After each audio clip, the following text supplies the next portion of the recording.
All right, folks. So today I'm gonna show you how to replace an ignition switch in a 2014 Jeep Cherokee. It's pretty simple. Basically, I did this job twice, but the first time I did too much, and I realized I didn't need to do what I did.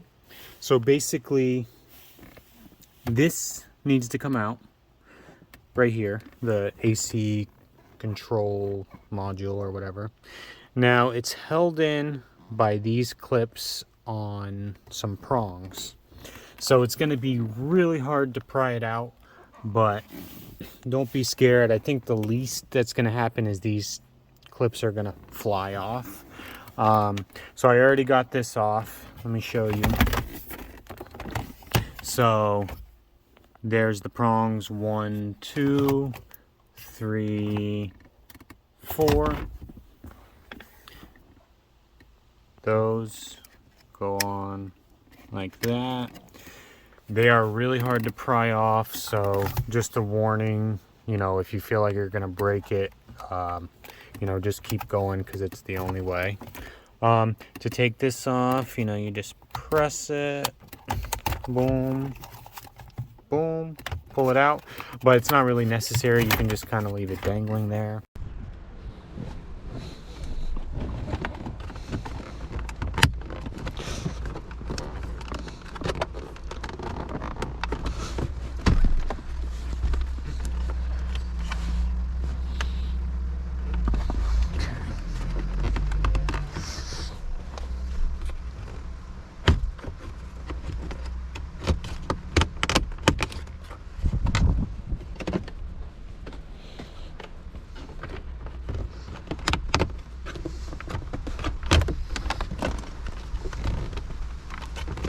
So pull out.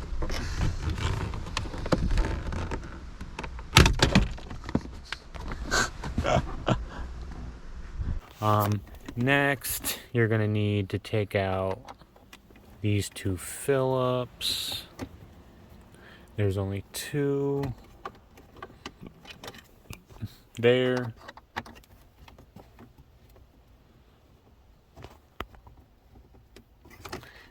There. This comes out fairly easy, just kind of give it a tug there.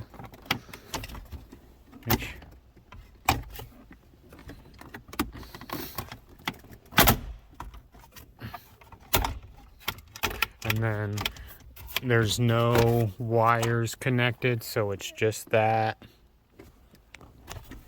And then basically you're home free. There are a couple of screws in here, so there's one there, one there, and then one directly in the middle on the bottom. Those are all 7 millimeters. And then when you can kind of put your hand through here. Let me loosen that so I can show you.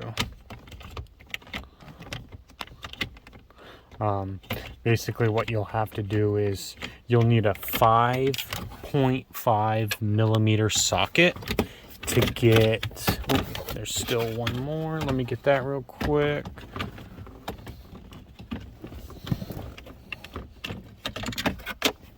Okay. So,